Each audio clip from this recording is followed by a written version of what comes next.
All right. Hello, everyone. Good afternoon. Welcome to the What's a Ballot and Who's on It webinar.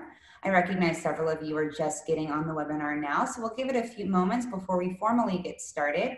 While we're getting started, if you want to go ahead and get oriented with this Zoom webinar, go ahead and look down at the chat. You'll want to make sure the to section says to all panelists and attendees.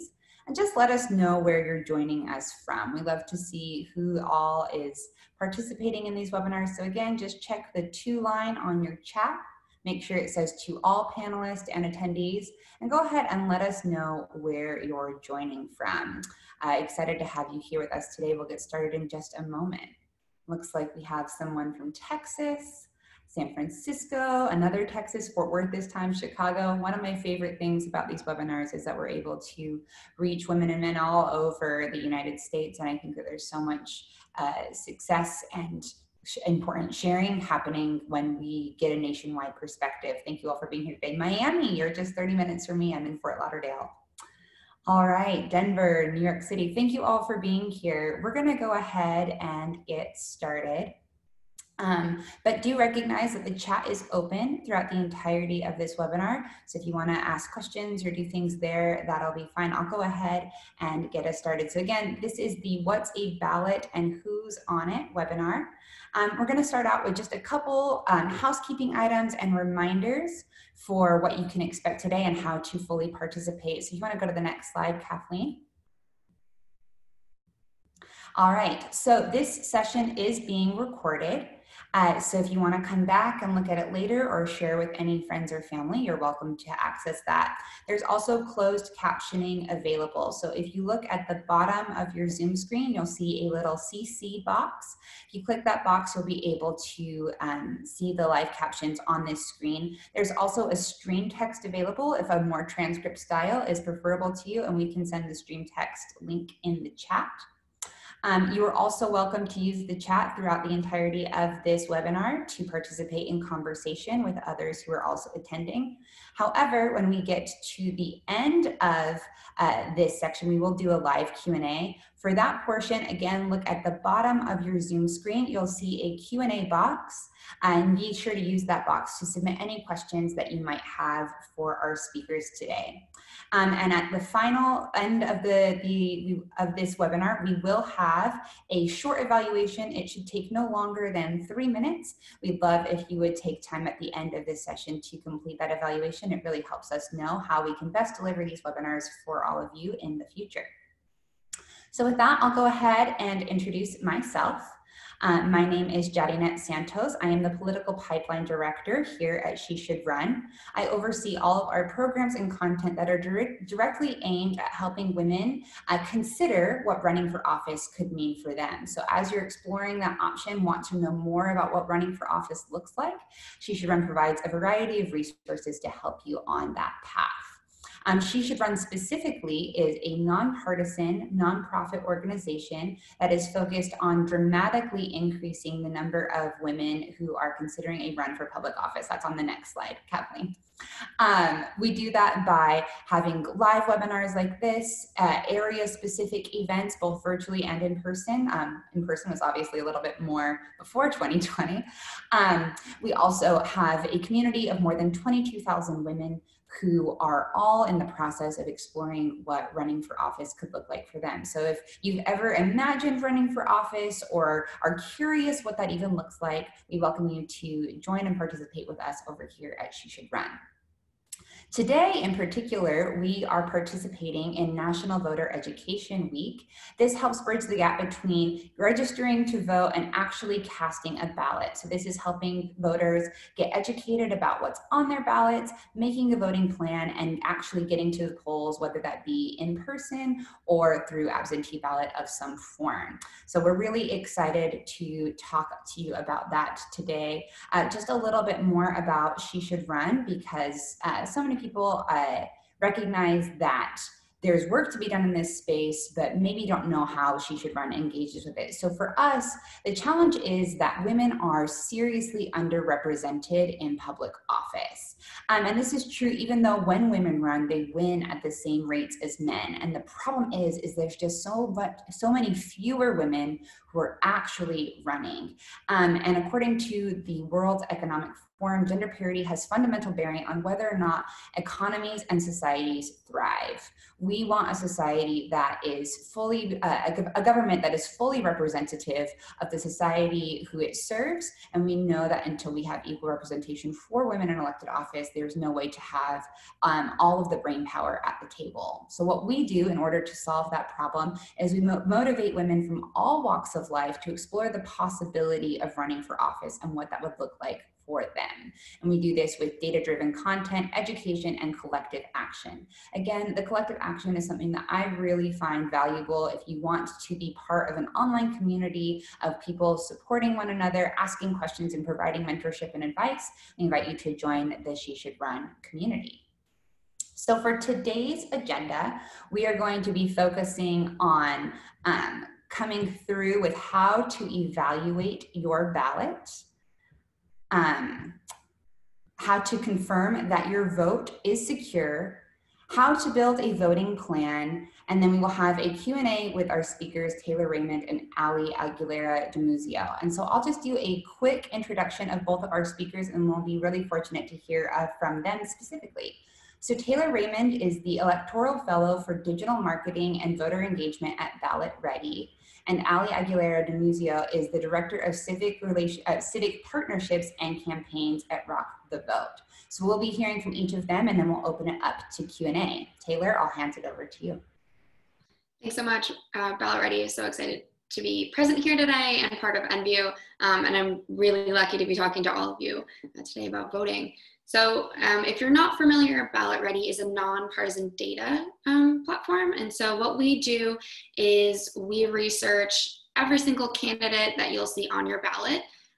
So it's all consolidated in one place, and we kind of do the homework for you. And I'll talk a little bit more about that in a minute, but at the core of our ethos is the voter, making sure that folks can see the entire breadth of the community out there for them and make decisions for themselves. So all of the data that we collect is nonpartisan, and we link it out to all the sources that we see it from. So you're able to make a decision that's right for you.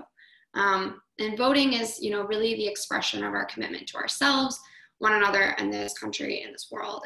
And by participating in that voting process in an informed way, you're able to make sure that your vote is counted, your voice is counted, and you're making the impact on this country that you want. Can you go to the next slide? Thank you.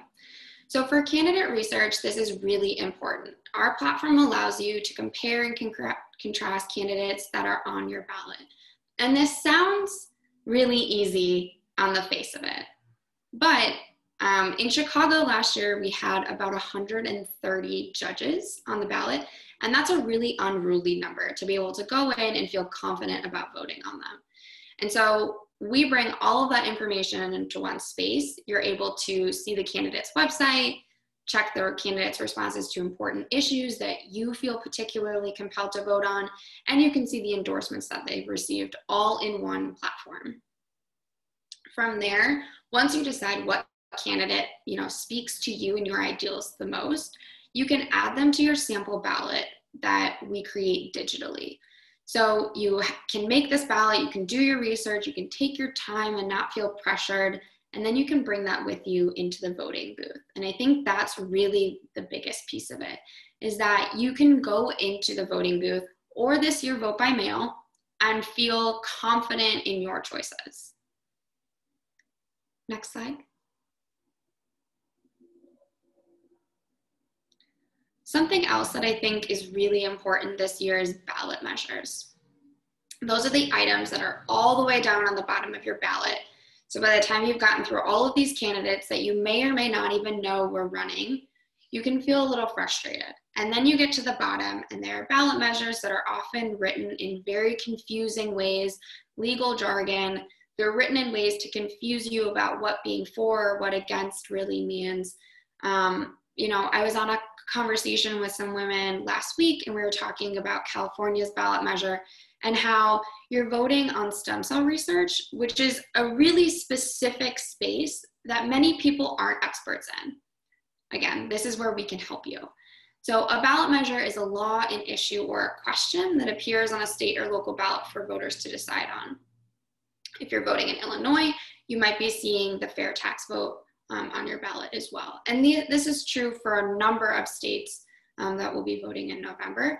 There can be multiple ballot measures as well. And so what we help do is understand what the language actually means, understand what voting for it and what voting against it actually means, and help you make the decision on what you think is best.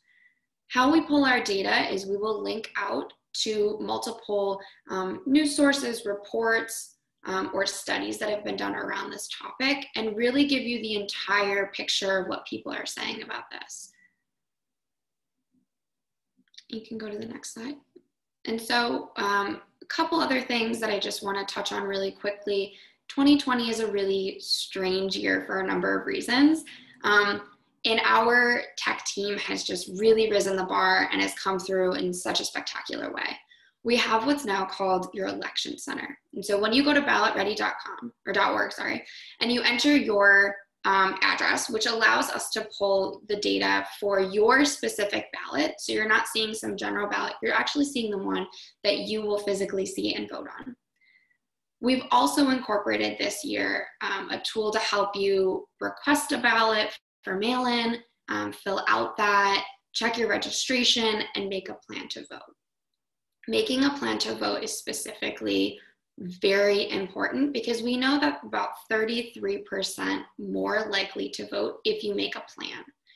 So if you're like me and you have your entire day time blocked, because if you don't, you'll forget something and you've got lists on lists on lists, this is gonna be your best friend. You can decide how you wanna vote, whether that's in mail, early or in person, what time you wanna vote, where you want to vote, because we'll pull your early polling locations as well. In some of the larger states, we will do day of polling locations. And then you can also figure out, how are you going to get there? Do you need a ride? What else do you need to bring with you? States with voter ID laws will have that information for you as well. You can set up alerts for yourself. So we will send you a text, 2 days before you told us that you want to vote, and we'll remind you, hey, don't forget, 2 days from now, you're gonna vote. We will also text you that morning to remind you, which is really big for me because, there's just so many things going on right now that little nudge might help. We also encourage you within the platform to share your ballot and really create community around voting. So, call your friends, text your friends, have you made a plan to vote yet? What's your plan to vote, and holding each other accountable. Voting can be something that builds community, that drives conversation, and is fun. I think voting can be fun. It doesn't have to be scary or intimidating. Even, millions of people will be voting by mail for the first time.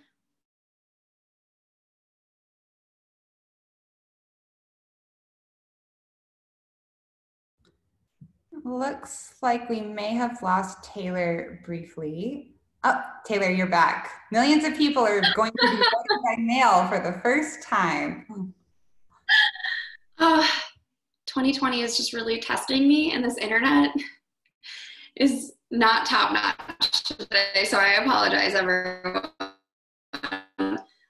Millions of people are going to be voting by mail for the first time this year, and we want to make that as scary as it possibly can be. So we have all of that within the ballotready.org site to help you through that process. I think Allie will probably talk a little bit more about this, but voting is incredibly important, and there are tons of resources out there to help you feel confident about that, and we're just one of those, but we're really just, you can go to the next slide, which I think switches over.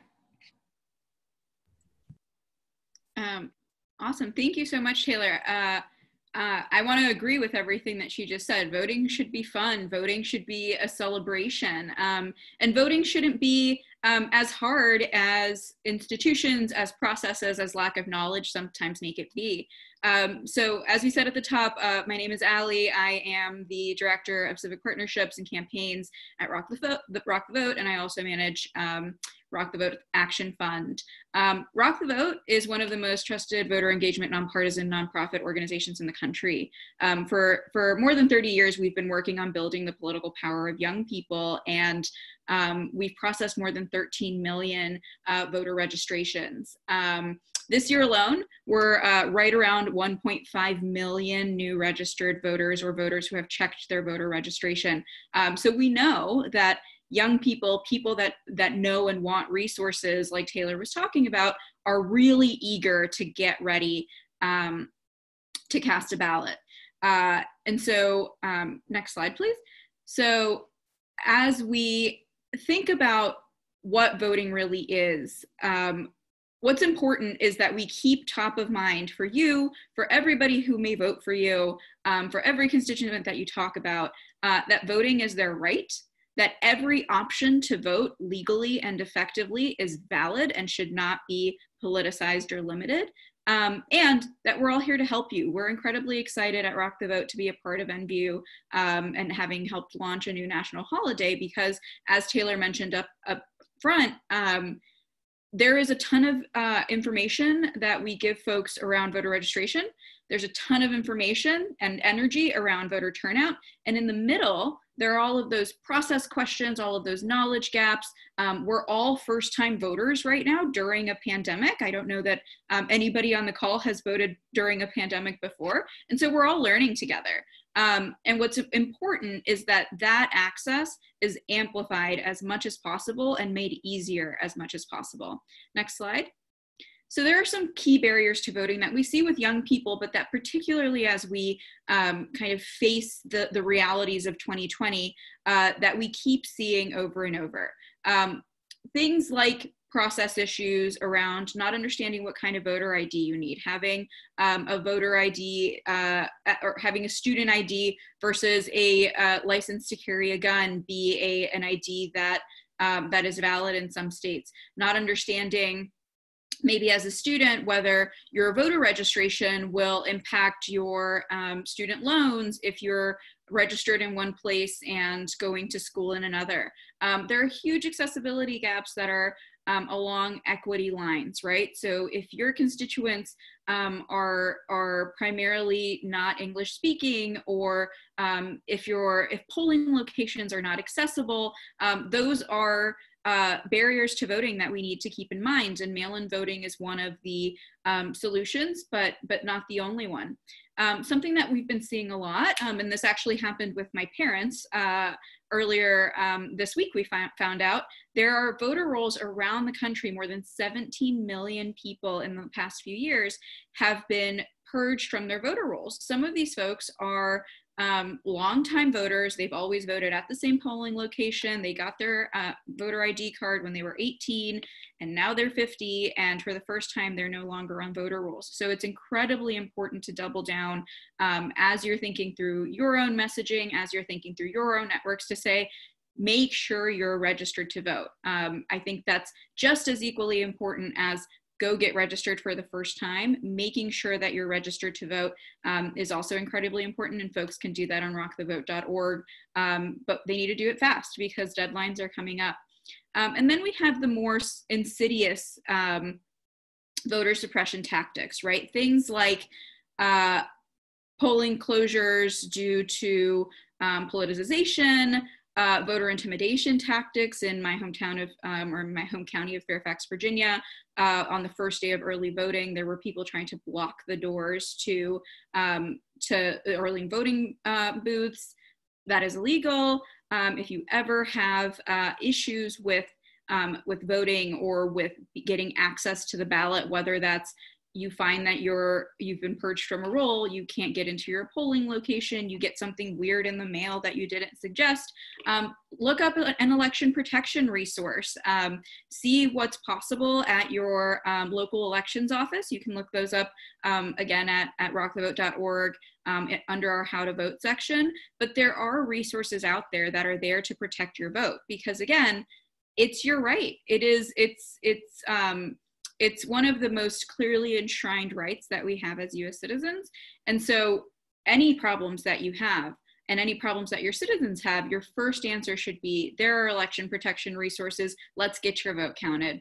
And what we've seen in previous years as well is a reduction of these kind of accommodation options for folks. So things like reducing early voting, reducing voting hours. We're seeing in Texas that drop-off ballots for one of the biggest counties in Texas, their drop boxes have gone from dozens to one.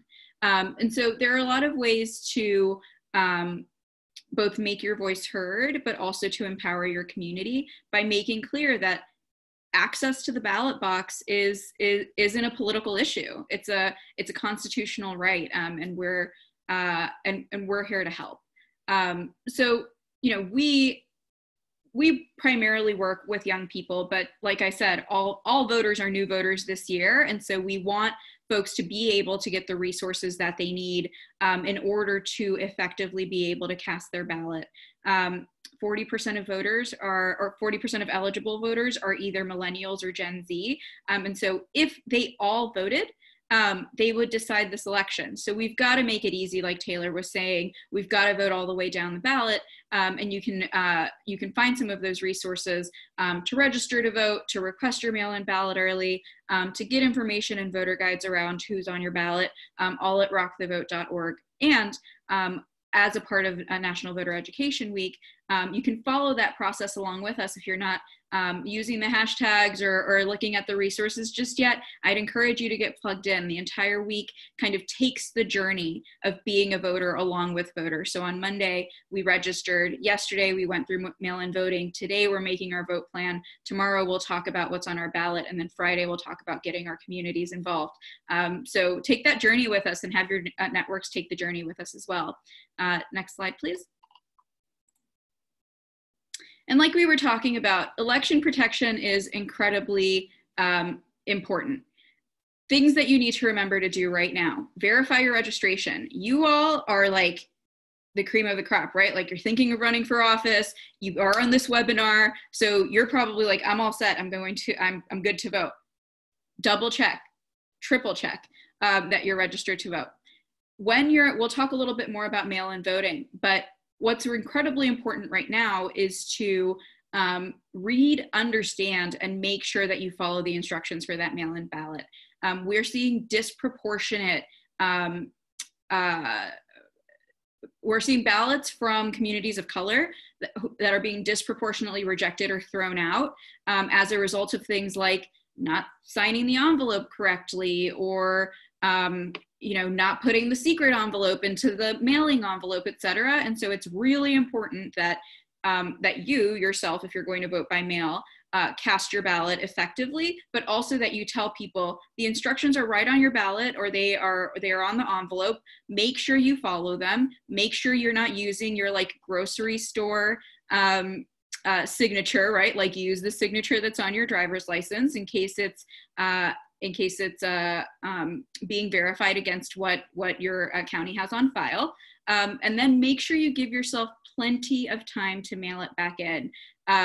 A lot of organizations, a lot of folks are suggesting no later than October 20th. I'm going to suggest no later than the day that you receive your ballot. If you get it today, fill it out, put some extra postage on it, and get it out the door. You want to give USPS and your voting officials locally a lot of time to process it, to receive it.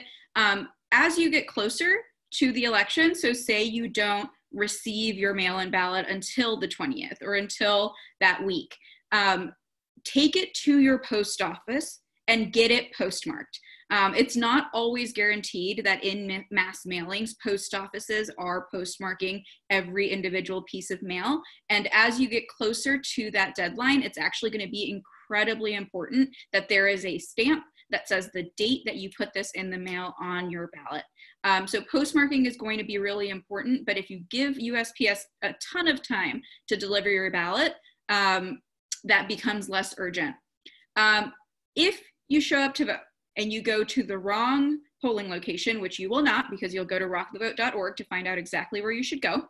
But if you do, or if any of your constituents do, request a provisional ballot and make sure that you can follow the process through your elections location, through your election center locally to go get your vote counted. You can also track your mail-in ballots. You can track whether your vote was counted.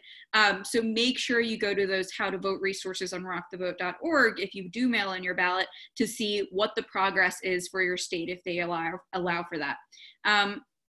And then check the results. I think a really important thing that we all need to be telling our communities is that a slow count is actually a fair count. We might not get a satisfying conclusion to the presidential race, but also to many down ballot races on November 3rd, right? Like we might not get the map that's all colored in with the Electoral College by the end of the night, but making sure that every single ballot counts is worth the patience. And we should start getting our communities comfortable with that messaging now. Next slide. Oh, and that's that for me. So we're actually moving into Q&A. And thank you both so much for just a depth of knowledge that I think is so important around voting. Ali, to your point, we are all first-time voters in 2020, voting in a pandemic and voting with so many different ways to vote. And I think it's a helpful reminder for us all to get in that headspace. So I'm going to go ahead and I'll focus on the questions that you all included in the registration. But again, if you have questions that you'd like me to voice over to Taylor and Ali, go ahead and hover over the bottom of your Zoom screen and submit those into the Q&A box. But one place that we want to get started, there's a lot of question and intrigue around the mail-in ballots. And Ali, I was wondering if you could just give us a little bit more context. How are these ballots counted? And if for some reason mine isn't counted or isn't received in time, can I still vote in person? Yeah. So let's talk about mail-in voting kind of broadly, right? So like we were just saying, if you're planning on voting by mail, and today's vote plan day, so get your hashtag vote plan ready. Decide whether you're going to vote by mail today, and then go see if you can request your mail-in ballot today, right now, and start that process. So you'll request your mail-in ballot. You'll get it likely between 3 and 10 days. You're going to fill it out. You're going to make sure you know all of your instructions. You're going to sign it with your good signature, like the signature you'd put on your marriage license. And then you're going to put it either in the mail, in like a blue mailbox, or you're going to take it to get stamped, or you're going to put it in a drop-off box. So your ballot's out into the world. Here's what happens next. So the ballot shows up to your county elections location. And a few core things happen everywhere, but keep in mind that the process varies slightly state by state. So essentially, the ballot sorting, when your elections officials receive them, let's try to make this easy. So there are 3 steps: processing, verification, and then counting your ballots. So the first is processing. You're getting all of your mail-in ballots. Over 30% of people that are eligible to vote are planning to vote by mail this year. So that's millions of ballots. Your location is probably going to have hundreds, dozens of thousands, and they have to keep them. So they'll sort them by county. They'll sort them by, scan them in, make sure that they actually are a ballot, right? So that's step number 1, is processing. At this point, it is unlikely that your ballot's going to be opened yet for it to be tabulated. The next thing that happens after it's intaken is signature verification. So whatever signature you put on your mail-in ballot, will be usually compared to your driver's license. So again, this is really important because this is one of the key ways that ballots get rejected. If you're tracking your ballot on your state Secretary of State site or your state election official sites, it will tell you that your ballot was rejected, but do not expect that somebody will call you to tell you your ballot was rejected. You have to affirmatively go look. So make sure you're going to look, and you know, if your state has options for tracking. Then the next stop is opening. Your ballot will be opened, and this actually takes a lot of physical manpower, right? In like a digital world, somebody actually has to go open your envelope, like take the little piece of paper out, make sure you filled everything in. So they're going to open your ballot. Some states will allow this to start happening before November 3rd. Some states will not allow this to start happening until after polls close at your location on November 3rd. The important thing for you is that you are postmarked by November 3rd, and that you are tracking before November 3rd that your ballot was received. Then they'll scan it. So they'll scan your Scantron like they would scan a regular vote. And then they'll do a ballot review. Finally, they'll do tabulation. So all of the scans will get essentially a massive Google spreadsheet, right, to see how the mail-in ballots were tabulated.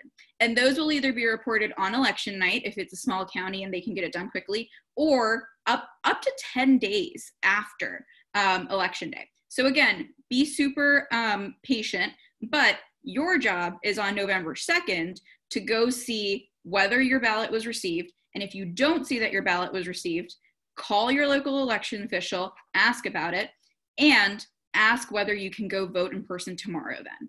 If you go vote in person and you are like tagged off as, you know, Ali Aguilera de Muzio voted, they will not count your mail-in ballot. The ideas around vote 2 or 3 times, mail-in ballot is, you know, a way to cast your ballot 10 times is not true. Once your name, your social security number, your voter ID is associated with having checked off options on your ballot, you're counted. Your other options won't be counted. So on November 2nd, probably before then, we're all going to track. We're going to make sure our ballots were received. And if not, we're going to pivot, because 2020 is all about pivoting. We're going to pivot. We're going to go to rockthevote.org to see where our in-person polling location is, get a cute mask, and go vote in person. But you're going to request your ballots today, so you won't need to do any of that because your ballots will get there in time. Excellent. Thank you so much for the behind the scenes. I know for me, as well as several others, it can be very confusing to know what's happening, how am I counted, am I doing this correctly? And so thank you for that process layout. I think in addition to voting, we often think about voting of candidates. But Taylor, like you mentioned, there's also ballot measures that are on our ballots that we are considering and participating in.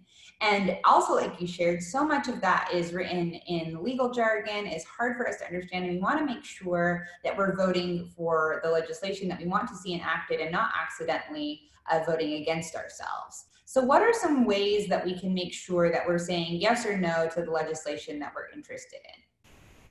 Absolutely. So first, thank you everyone for being patient with my Wi-Fi. It totally has a mind of its own.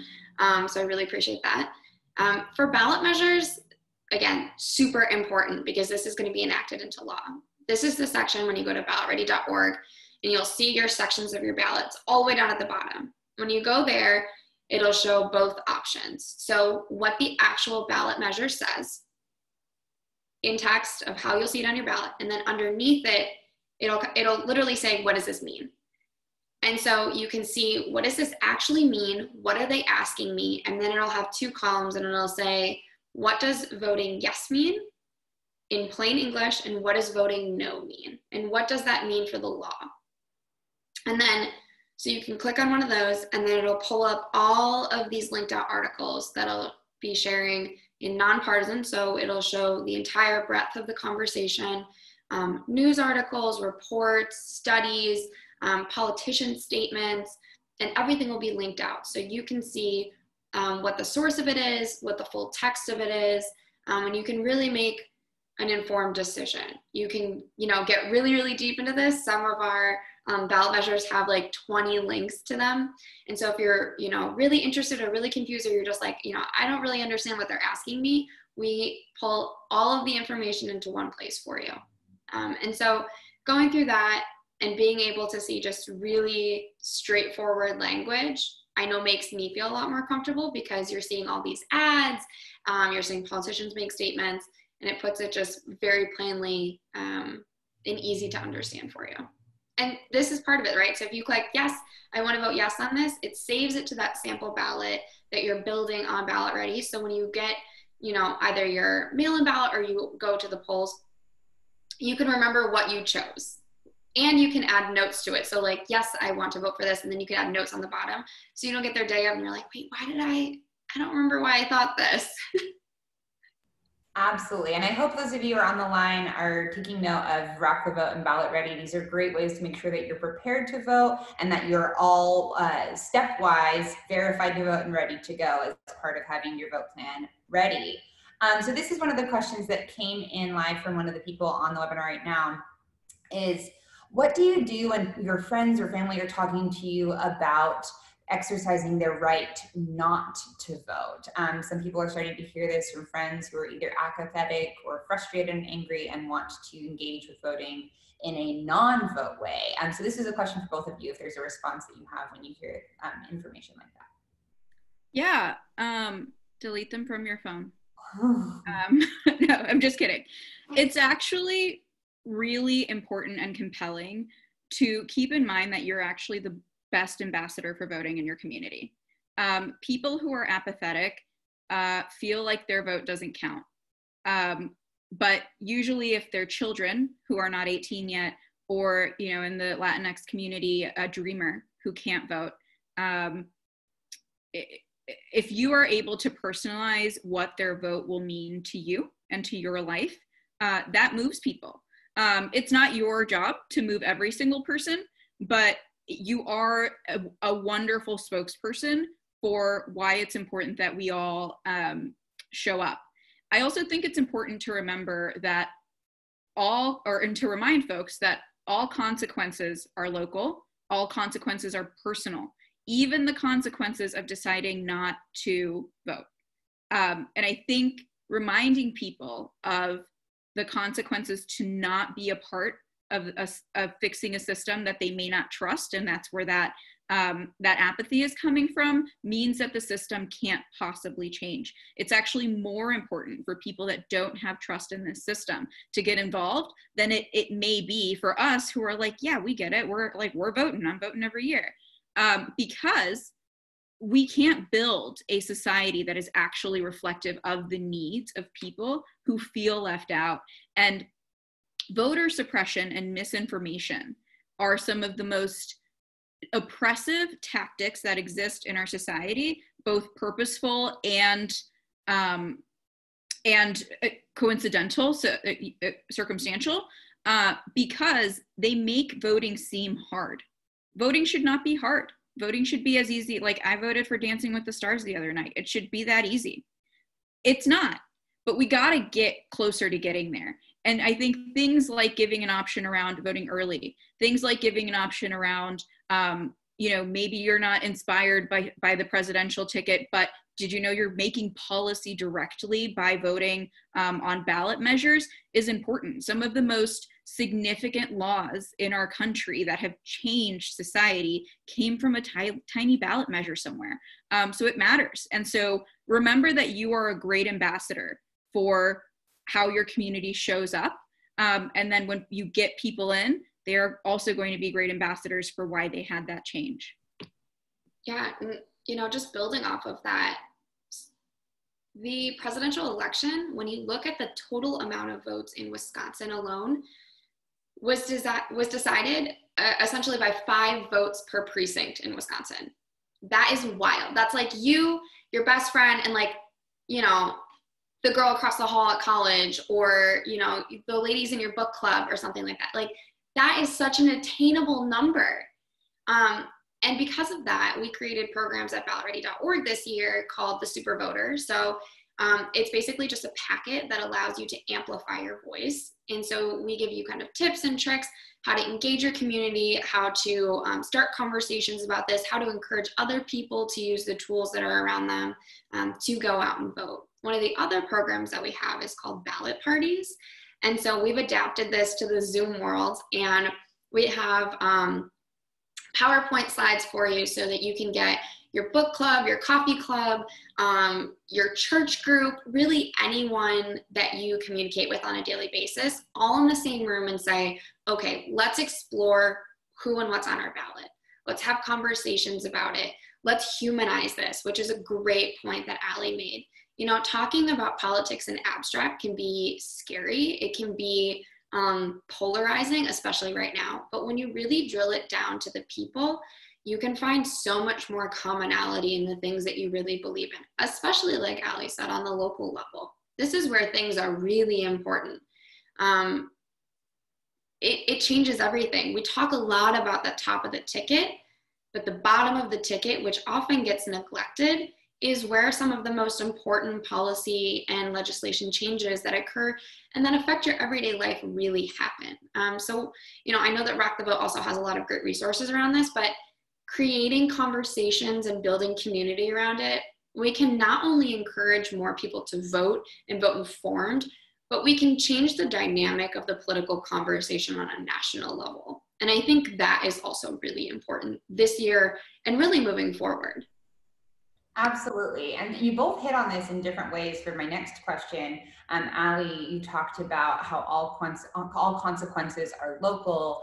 And then Taylor, you're mentioning we focus really strongly at the top of the ticket, but there's so much happening as you move down ballot. And so obviously this year, there is a lot of energy behind voting because it's a presidential election year, but certainly there's more things on our ballots that we can be paying attention to. So just curious, the two of you, are there key things that you would invite people on this webinar to pay special attention to as they're heading into voting this year?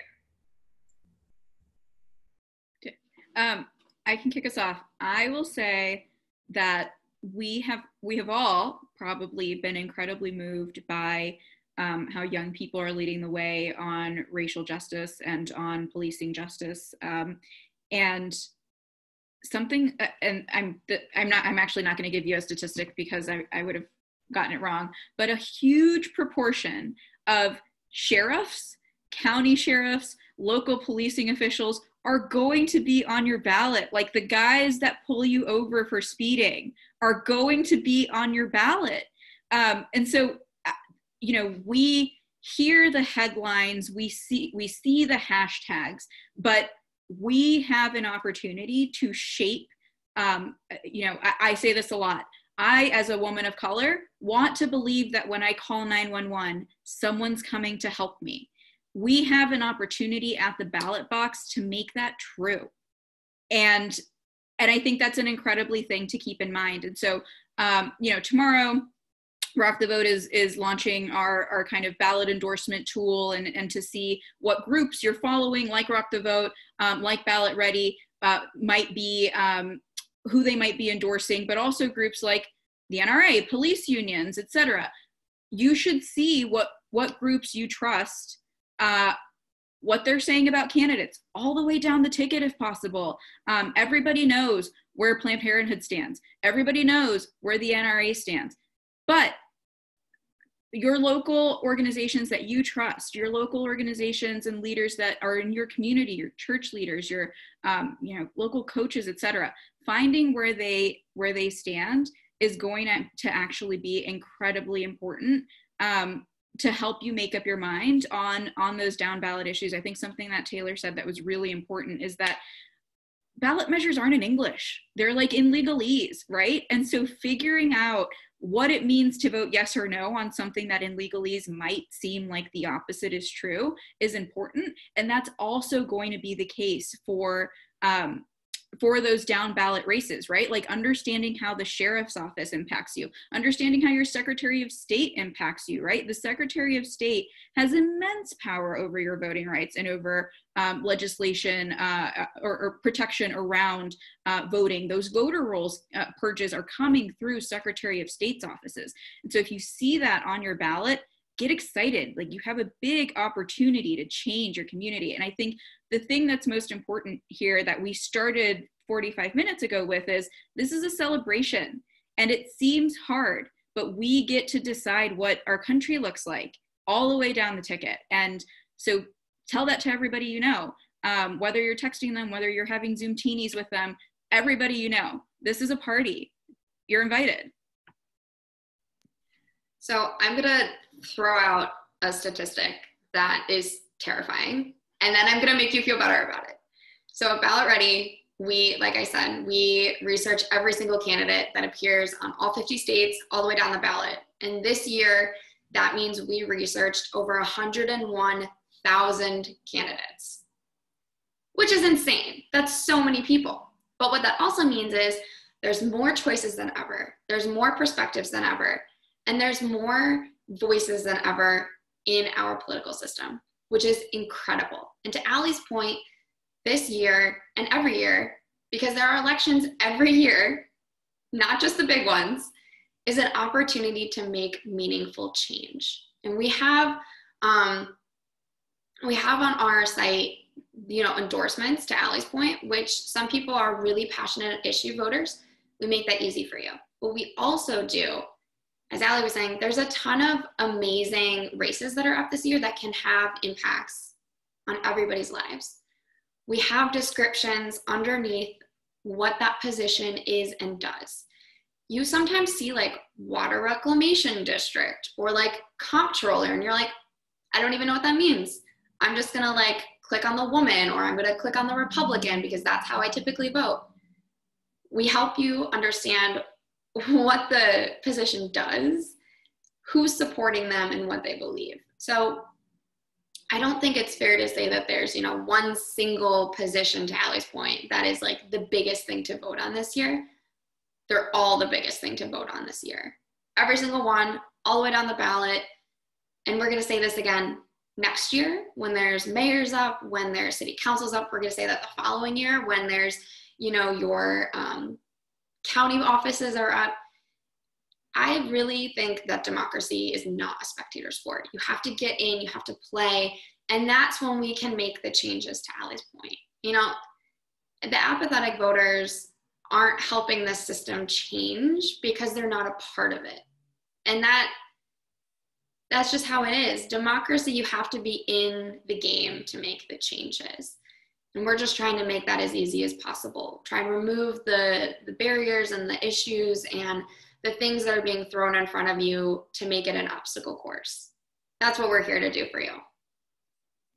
Absolutely. So this will be the last question that we have, and I think it's particularly pertinent for our community at She Should Run.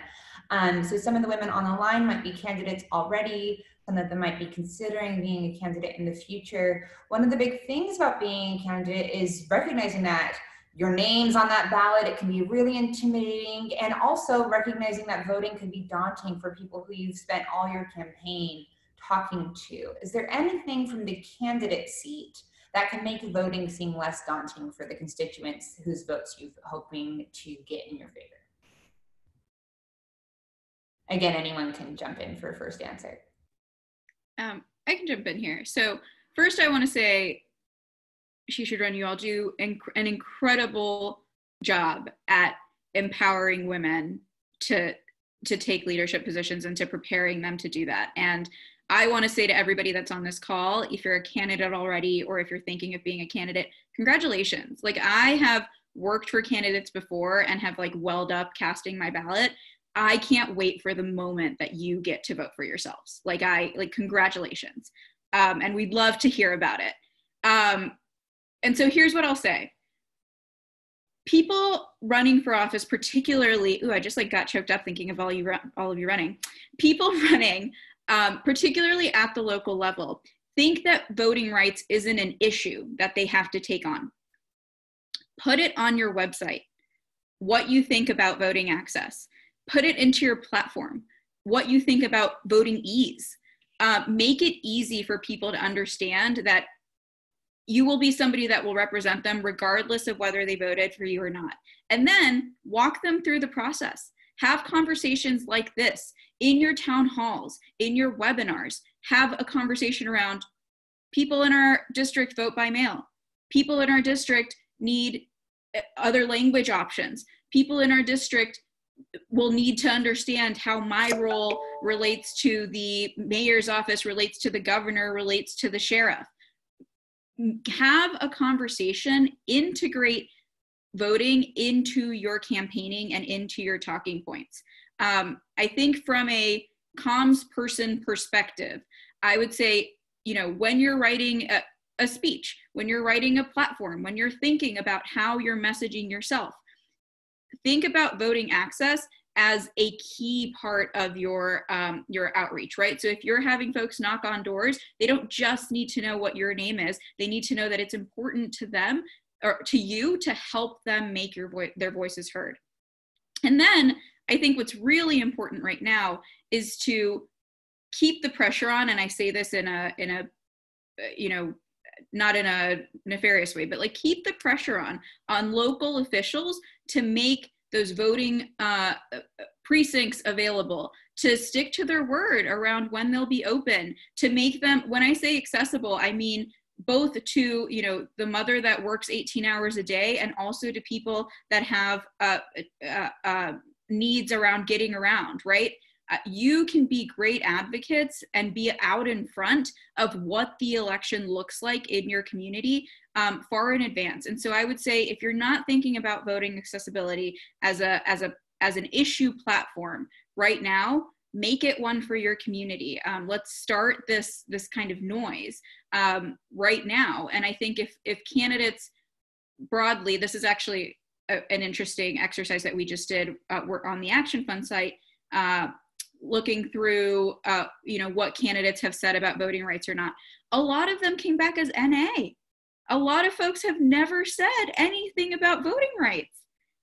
Say something about voting rights. Say it a lot. Don't just say you care about it. Say how you're going to make it easier, and integrate it into your campaigning. I think people need to be told, but they also need to believe that you're going to make this a celebration for them. So that's the advice that I would give, and congratulations to everybody that's running for office. If you're on the fence about it, do it. We're excited to support you. Second, absolutely. I love bringing in the spirit of celebration around voting. I think that's so important. And then Taylor, is there anything you'd like to add? I don't know if there's anything else you can add. That was just like so beautifully said, Allie. Thank you. And I just want to echo her sentiments. If you are running for office, congratulations. I mean, it's an incredible feeling. And we're so excited to support you. If you're thinking about it, do it. Have the confidence of a mediocre white man. Go for it. Run. You're going to be amazing.